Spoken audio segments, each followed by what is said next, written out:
ترازوئے شیر. دوسرا مصرع دیکھیے گا.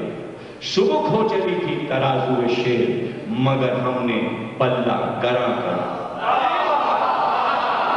سبک ہو چلی تھی ترازوئے شیر مگر ہم نے پلہ گراں کر دیا. میری قدر کر اے زمین سخن، میری قدر کر اے زمین سخن، تجھے بات میں آسمان.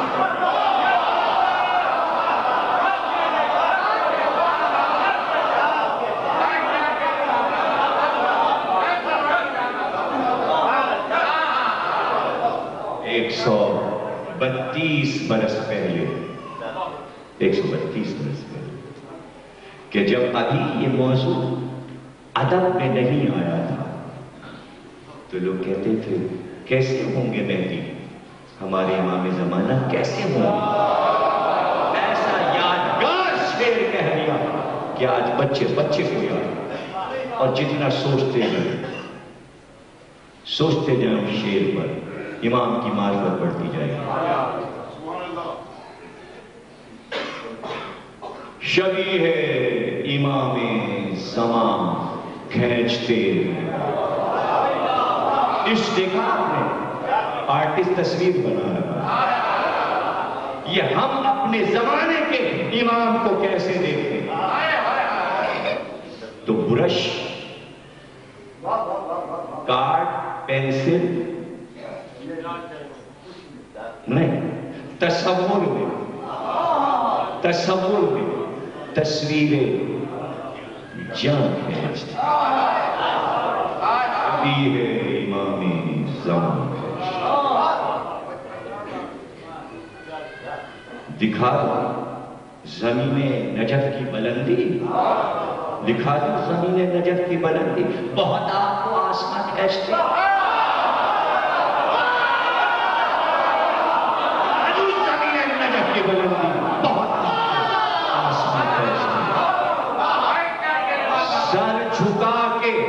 سر جھکا کے آستان علی پر سر فخر تانا مکان کھینچتے.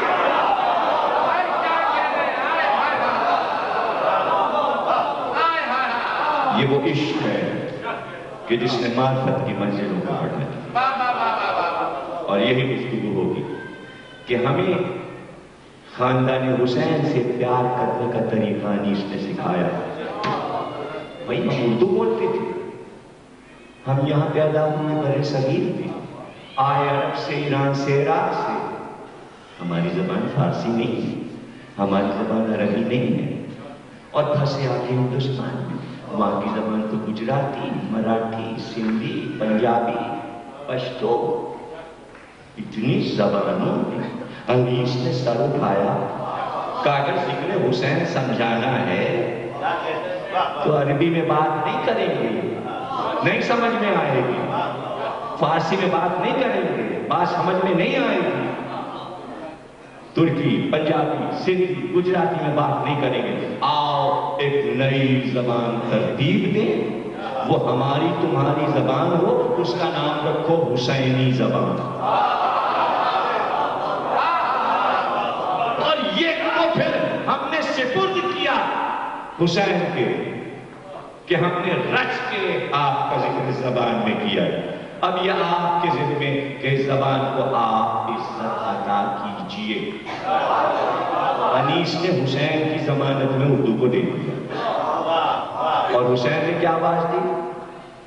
حسین نے آواز دی کہ اردو پلی یوں میرے گھر میں جیسے فضہ پلی.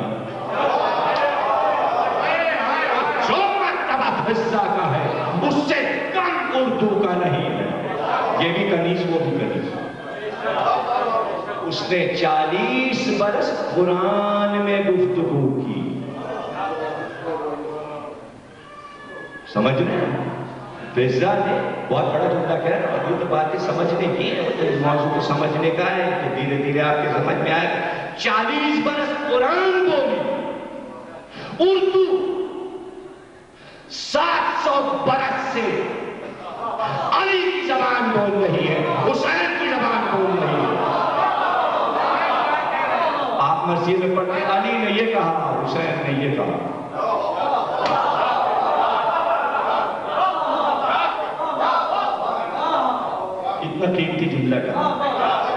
نہیں سمجھ سکے آپ. جب انیس کے مکالموں کو پڑھیں گے نا تو گفتگو انیس نہیں کر رہے ہو، حسین بول رہے ہو،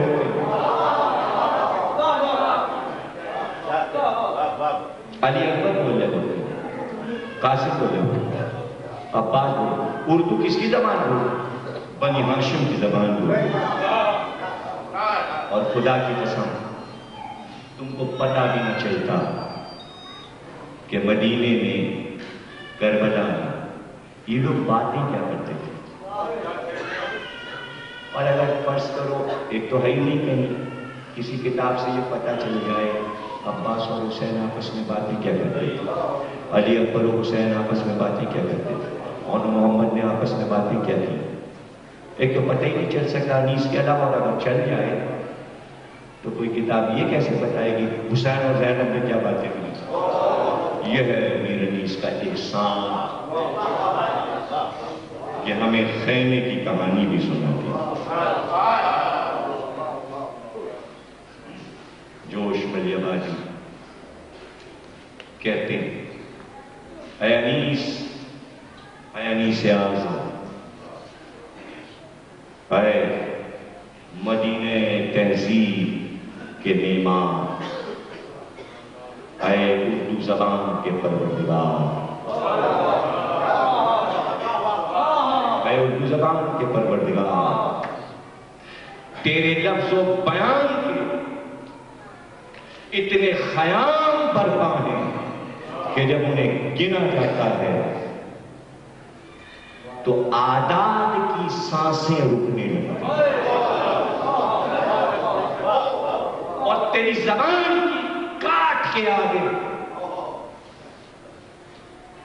تیری زبان کی کاٹ کے آگے ذوالفقار خم ہو جاتی ہے، اور تیرے شاہی تخت کے سامنے سلیمان کا تخت ہوا میں چکرانے لگا.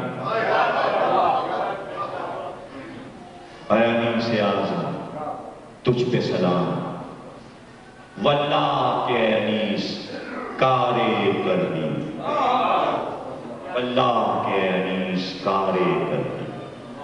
یہاں پہ جوش نے سلام کیا انیس.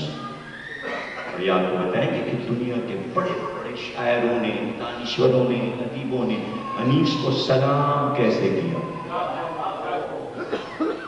تو جوش تو یہاں کے تھے، ہندوستان و پاکستان. پیرس یونیورسٹی کا سب سے بڑا پروفیسر وائس چانسلر آج سے 100 برس پہلے گرس تاسی فرانس کی یونیورسٹی میں اپنے طلباء کو درس دے رہا اور کہہ رہا ہے اس وقت سب سے بڑا شاعر ہوئے زمین کا ہندوستان میں رہتا ہے، آج ہم تمہیں اس کی شاعری پڑھائیں گے. جب وہ رات دکھاتا ہے تو لگتا ہے رات ہو گئی، جب وہ صبح دکھاتا ہے لگتا ہے صبح.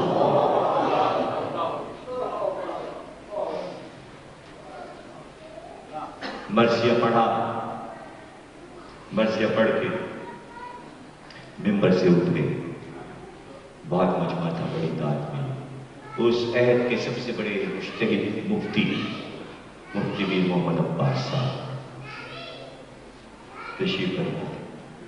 میر انیس کے خدمت میں جا کے کہا آپ کو مرثیہ میرا پسند نہیں آیا؟ کہا پسند آیا. کہا پھر آپ نے داد نہیں دی. کہ میں اس کلام کی کیا داد دوں؟ اگر قرآن ہندوستان میں اترتا، مجتہد کیا، اگر قرآن ہندوستان میں اترتا باپ کی زبان میں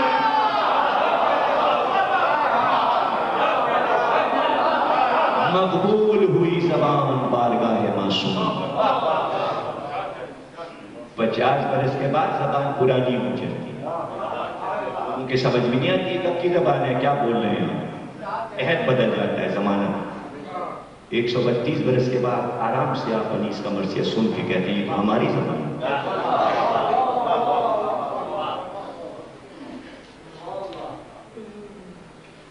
وہی زبان جیسے ہم اور آپ بولتے ہیں. تم اب تک نہیں سوئی ہو میری جان. مصرع نظم طبع طبعی نے کہا